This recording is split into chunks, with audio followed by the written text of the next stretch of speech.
Yo, what's going on, guys? Welcome back to Bullony Basketball. Here today with episode 28 on the season of season 4. And yeah, it's all over. It's official. The Denver Nuggets are NBA champions. And so, for the show today, it's going to be kind of brief, no special guests or anything like that. Usually for these episodes, I like to do it kind of one-on-one with you guys, which some of you guys might like, others might not, but it is what it is. We're going to be focusing kind of on the finals as a whole, talking about what it means for each team that was in the finals, because I feel like each of them needs a spotlight for getting this far, and then kind of just a little recap of the season as a whole, and then thanking a few people. But so I guess let's start with talking about the NBA Finals. So literally I'm recording this about an hour or so after game 5. So there's that. So just with this series as a whole, it kind of felt like going into it, at least what my thought was, is that the Denver Nuggets were going to have control of their own destiny. Like, no matter what the Miami Heat did, if they played as good as they possibly could or as bad as they possibly could have played, I think that it was all going to be in control of how the Denver Nuggets played. I just think that they're a more talented team. I think that they have better three-point shooters. I think that they have maybe more defensive weapons, which might seem kind of weird when we're talking about like the Miami Heat culture, and it's kind of like it's very similar to like the old school grit and grind Memphis Grizzlies in a way. That's just usually how Pat Riley's systems have gone, but I don't know. I just think like this series in general, there wasn't going to be a way that they could stop Nikola Jokic. And Nikola Jokic is quite literally the best player in the NBA right now.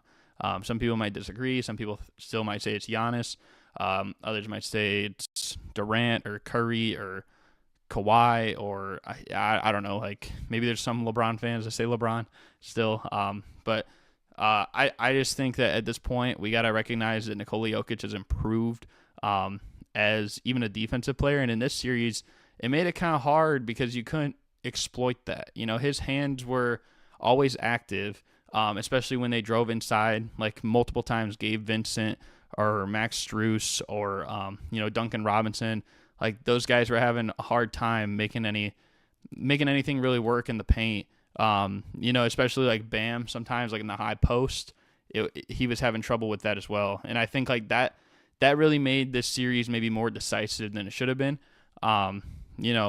3 of the 4 Denver Nuggets wins, game 1, 3, and 4, all seemed like they pretty much had control over most of the game. I think there was slight scare in like maybe game 1, but game 3 was pretty dominant.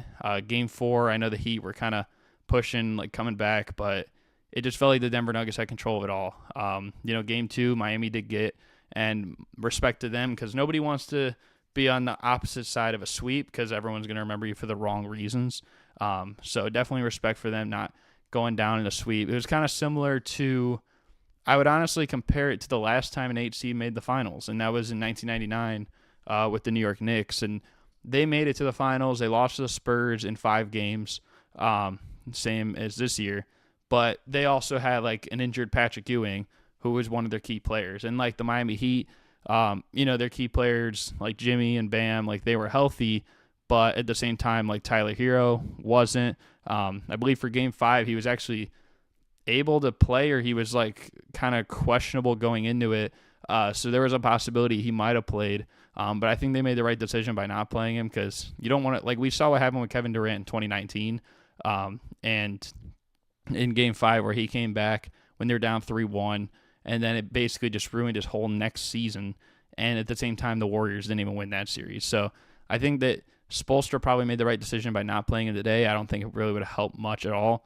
But I think really the most important game in this series, I mean, it might seem cliche to say it, but it really was the last game.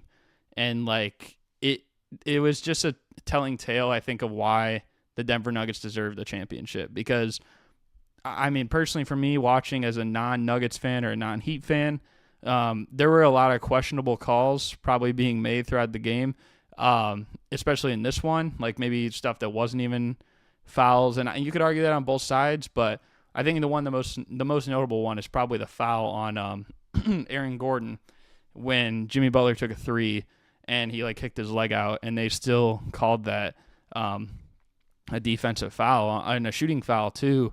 I think most people thought it'd be like an offensive foul, and that could have changed the game right there.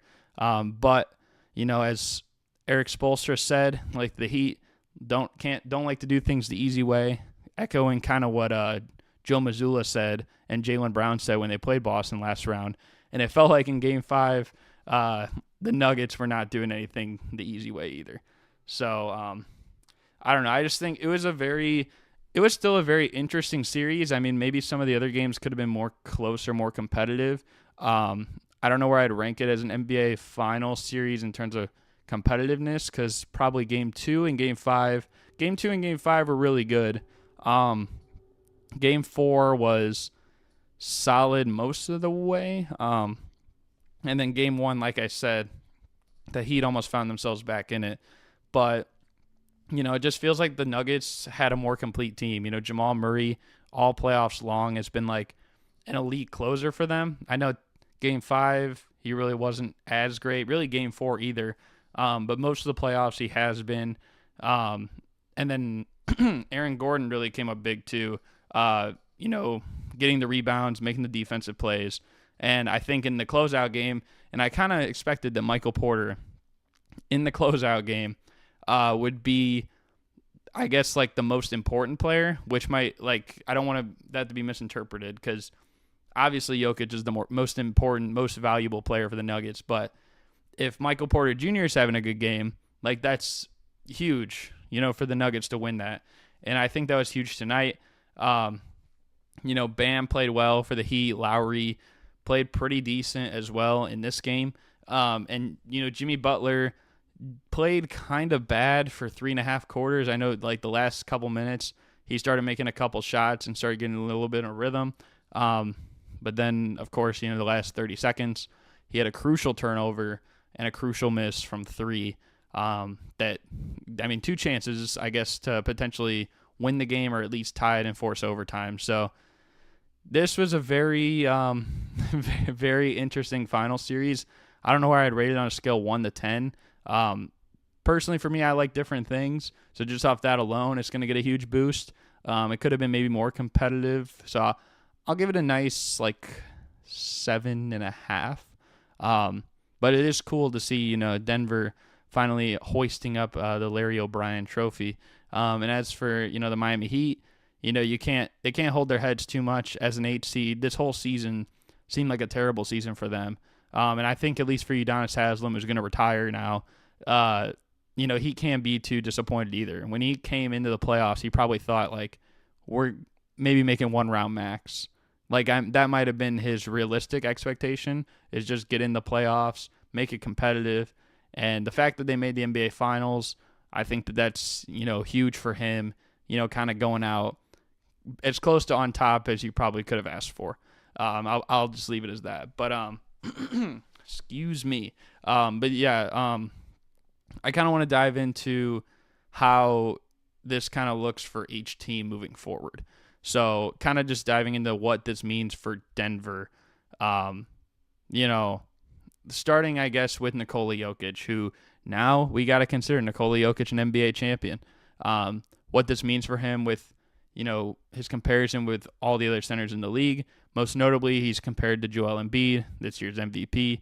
I think it's hard to make a case for Embiid right now over him, just because this championship, he was huge. He did something nobody else has ever done before, leading the whole playoffs in points, rebounds, and assists.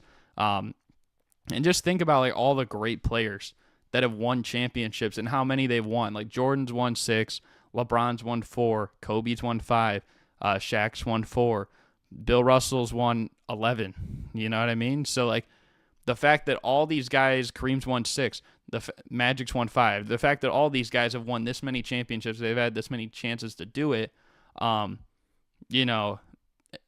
That's insane that Nikola Jokic is the first one to do it, and doing so in playing substantially less games. I was just calculating it, and actually this is their 20th game of the playoffs. So they played 20 games all throughout the postseason. they played as many games in the playoffs as the Boston Celtics, who played one less round than them. So that's kind of crazy, let alone the Miami Heat, who, the Miami Heat played 5 games, then 6 games, then 7 games, and then another 5 games. So that's probably like 23 games, I think. So that's just huge for Nikola Jokic. I think ultimately this is going to boost him up on a lot of all-time rankings. Even before they finished up the job, like I already was kind of leaning toward that. Like that's kind of the trend of where I went, because I don't know. Usually, like it just kind of depends on what you see more than just like the championship itself. Because I personally don't like when people say like, if this guy gets a title, is he top 5 all time in this position or top 10 all time in general? Like it kind of depends like what they're doing. And even if they would have, I guess it's hard to say that because that's tough. If he would have blown a 3-1 lead, but if he was still playing as good as he was, I probably would still give him a ton of praise, even for that. Because, I mean, odds are he might have still won Finals MVP. But he did not do that. He didn't blow a 3-1 lead. And now he's an NBA champion, and he's a Finals MVP. So I don't know where this is going to move him on the all-time ranking, but I think it's going to put him pretty high up there.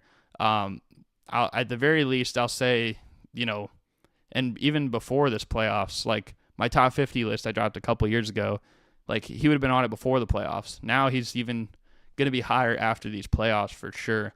As for Jamal Murray, I've kind of compared him to a couple guys over the last few years, most notably Chauncey Billups and Fred Brown. I feel like he's similar to Chauncey Billups just in the way that he always rises to the occasion. And like compared to the regular season and playoffs, he almost always elevates his game. That's a big reason why they called Chauncey Billups Mr. Big Shot.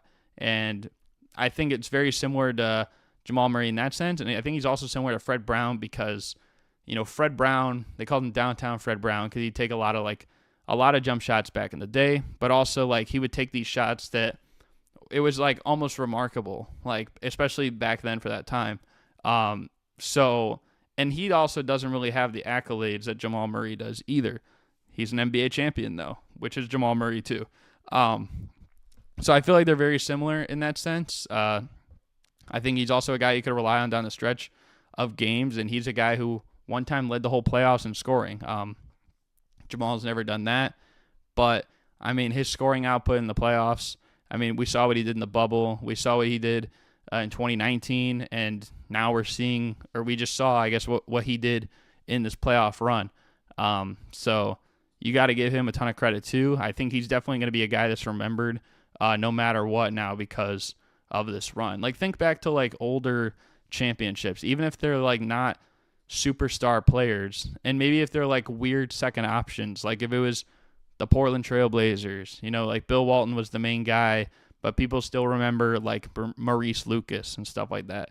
And maybe like in 1975 when the Golden State Warriors won, everyone remembers Rick Barry, but people still remember, Jamal Wilkes for that too. Maybe not as many people, maybe I'm just being an old head right now, but it is what it is. I think that he's definitely going to be remembered for a long time. And hopefully for his sake, now moving forward, I think the next thing on the agenda for him is it seems counterintuitive to like achieving success on the team level and like the unselfishness level per se. But I think the next step on the agenda for him is like kind of getting these regular accolades, like these regular season accolades. And that would definitely boost his case on an all-time list for sure. Maybe he's still young too. He's like 26, 27. I think there's a lot of time left. You could argue he hasn't even hit his prime yet. And if he's putting it together in the regular season too, maybe they win another championship or 2 or something like that. And he has like maybe 5 all-star teams to go with it. Like this guy could be a Hall of Famer. I don't think it's too far out of the picture. I think just where he's at right now, like he's always going to be in the all-star discussion, but I think, based on the way he's played in the regular season, he'll make like maybe 1 or 2 at this rate, potentially. But if he, keeps his playoff level of play up in the regular season and then also still translates that to the playoffs, then we could be having even a completely different talk about Jamal Murray, even on all-time lists. But, I mean, we know Jokic definitely is going to get his jersey retired now by Denver. Actually, we knew that for a while because he's a 2-time MVP. But I think Jamal Murray will too. Because of the way that he contributed for this whole run. For other guys though, like Michael Porter Jr. And also like Aaron Gordon, I think both those guys, had spurts where they were huge throughout the postseason. I think Michael Porter Jr. had a few moments against the Suns, and of course this last game today. Most of the game, I know Jokic ended with the best line, but most of the game he was their best player. He was the guy getting the most rebounds. He was the guy that was shooting the ball the best. He was kind of making a lot of the hustle plays, and I kind of had a feeling that he would today, especially because Game 4 was so bad for him. So he came out ready to play in Game 5, and you definitely got to give him a lot of credit for that. And then as for Aaron Gordon, I mean, I think he's kind of changed the whole narrative around just being like a dunker, and he still is, primarily a dunker on offense. Like, he's not a great jump shooter, but I think what we see out of him now is that like he's evolved into a high-level defender, which in Orlando we thought maybe he had the tools to be, and he was decent, but we never thought he was like going to lock anybody down.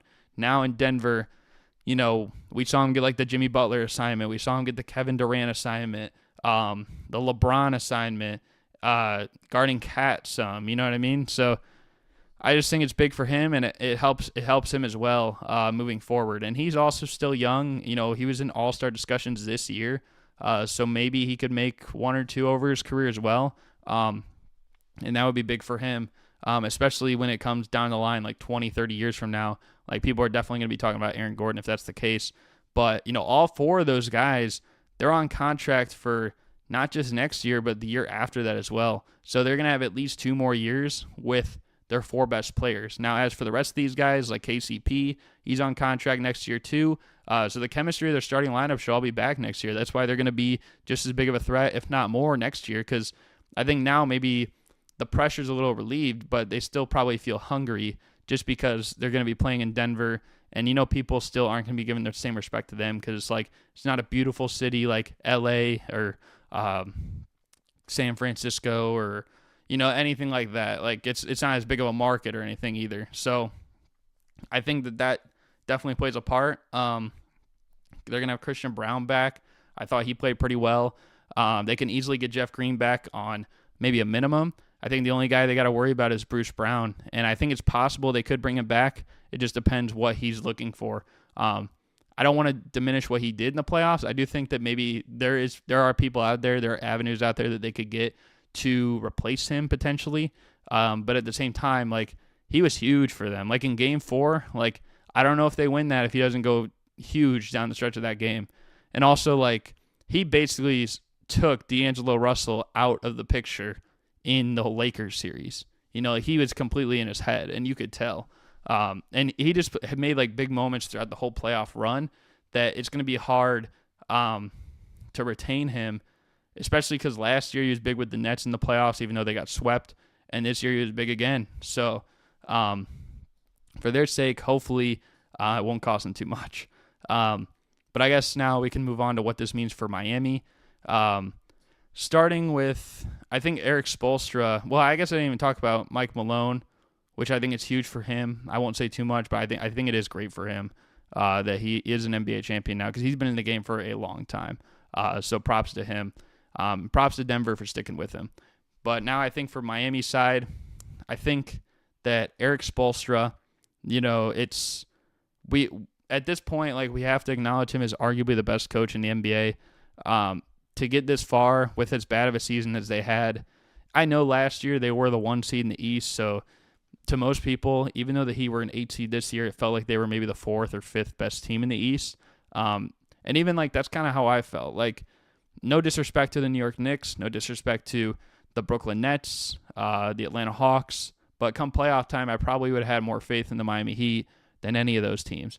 And sure enough, probably even the Cleveland Cavaliers as well, just because they didn't really show the experience either.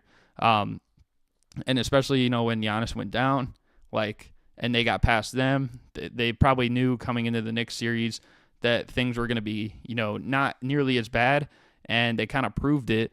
And then, from there, I think they kind of had all the confidence. They showed it. They won 3 straight to open up against Boston. And Jimmy Butler against Milwaukee was really good.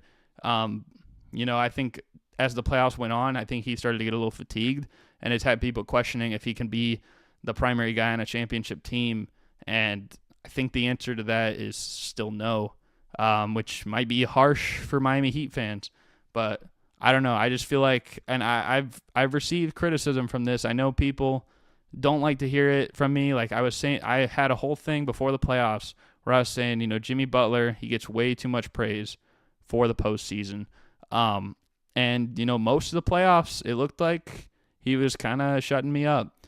But then, the finals happened, and it couldn't get the job done. And I know it's a lot to ask out of a guy who's on an 8 seed. I understand that, but he's not getting any younger, and I don't know when. I don't know when it's going to happen if that's the case with him as a primary player. If he takes a backseat role to a couple guys and he's on a better team, I could see it happening maybe. But I think with a team structured around him, it's going to be hard. And it's kind of confusing where the Heat go from here. I think free agency, they have Gabe Vincent, Max Strus, and Kevin Love. I don't think they can go over to bring back Kevin Love, so I would assume he's more than likely gone. As for Gabe Vincent and Max Strus, I think they could, because they've been there long enough, they could go over the, I think, luxury tax to bring them back. But that's going to be a lot of money that they're devoting to their team. They already gave Bam a big contract, and I'm interested to see what they think of him moving forward next season, because Bam, I will give Bam credit, he was probably their best player in the finals. But for most of the playoffs, he wasn't that great.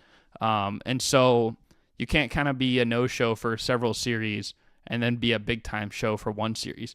Now, I guess if you were to pick one series, you'd probably want it to be the biggest, most important one, but that's just not going to work usually in the NBA. And they did get pretty fortunate along the way. I don't want to say this is like some fluke run, because it wasn't. It was hard.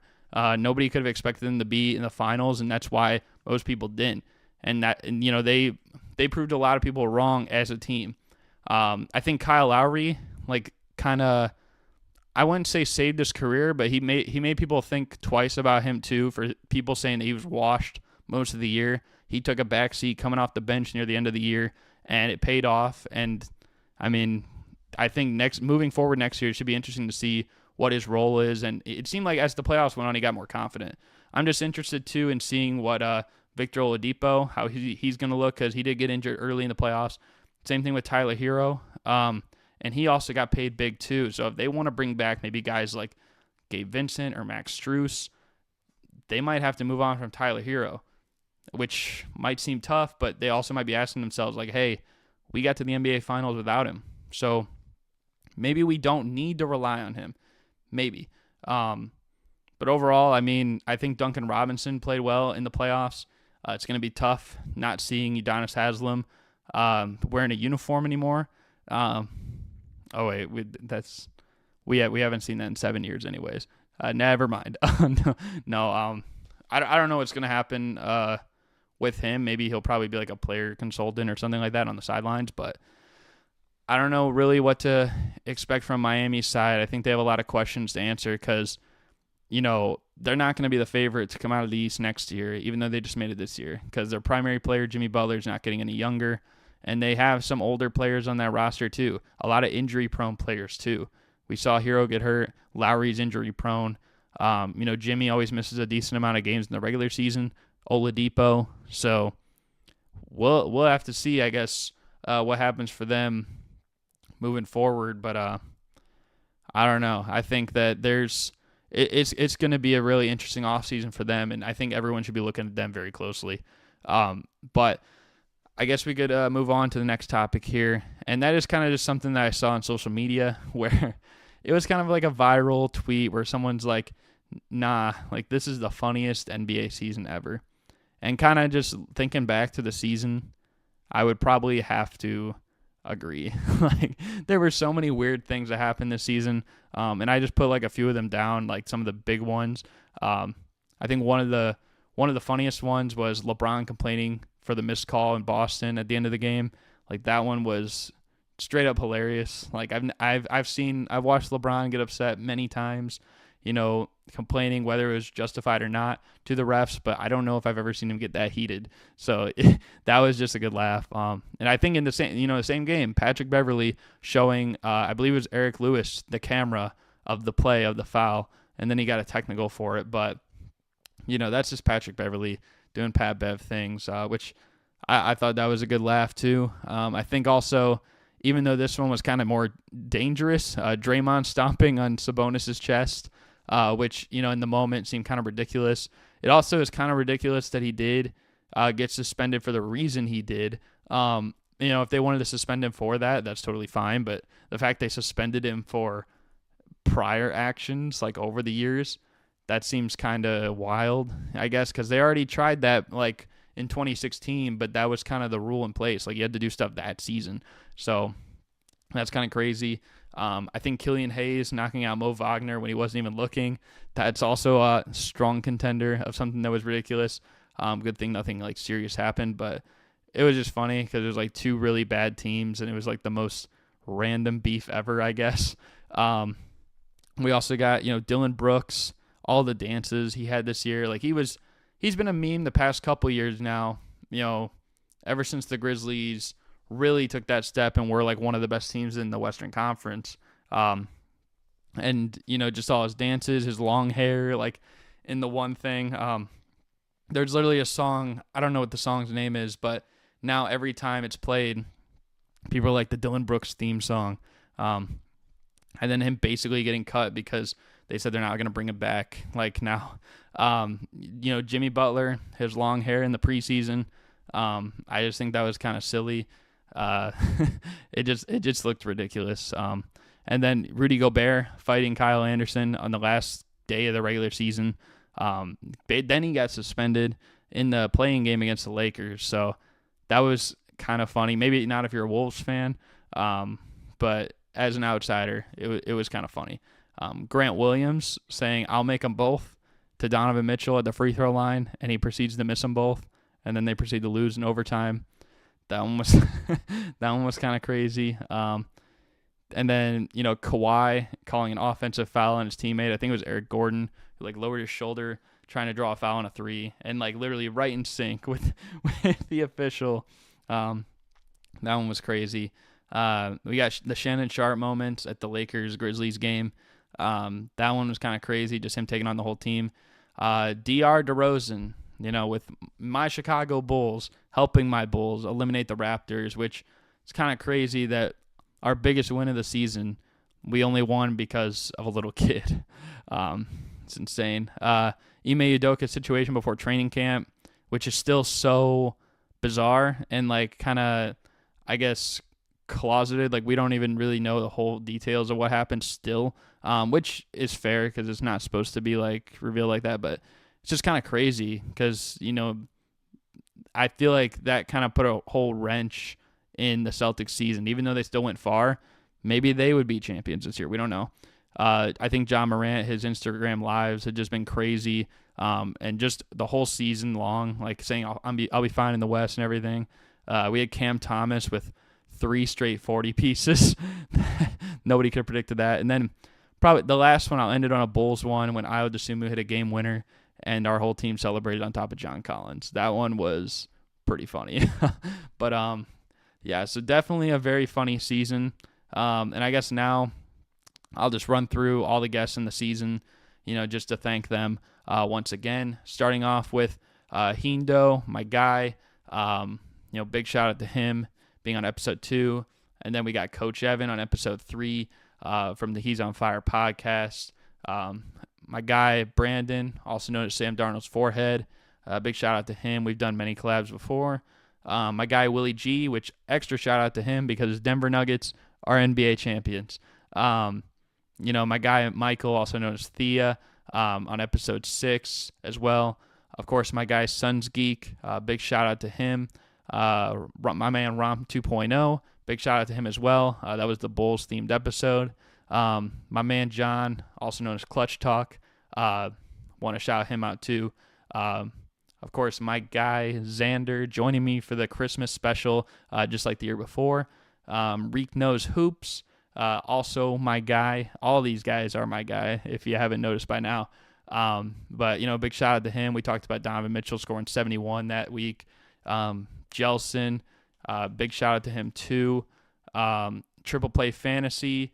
We've done the contract videos, but also great to have him back on this season. My guy Devin from Run the NBA, huge shout out to him. Shout out to my guy Trent, also known as Top Notch, for, I believe it was our first collab, was on Bullony Basketball, so big shout out to him. My guy Jay from NBA Addict TV, want to shout him out.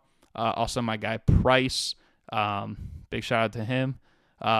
Maybe the best guest of the season, Snowball, joining me for the March Madness tournament. Definitely the best episode, I would have to say.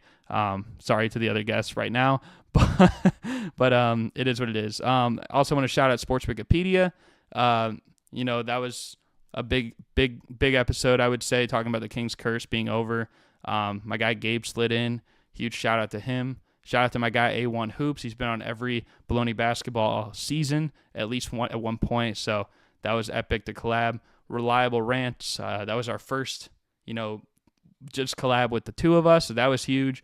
My guy Shaler. Awesome to collab with him because it's been a minute since we had done anything. And, that was huge. And then my guy Steph from Trill Buckets in the previous episode. So big shout out to all the guests. I couldn't have made it possible this season without them. And also without you guys. So again, I want to thank you guys for watching and hope you guys enjoyed. Be sure to like, comment, subscribe down below. And again, appreciate you guys for an awesome season. But I think that's going to do it for me. Again, hope you guys enjoyed. Thank you guys for watching. And I'm out. Peace.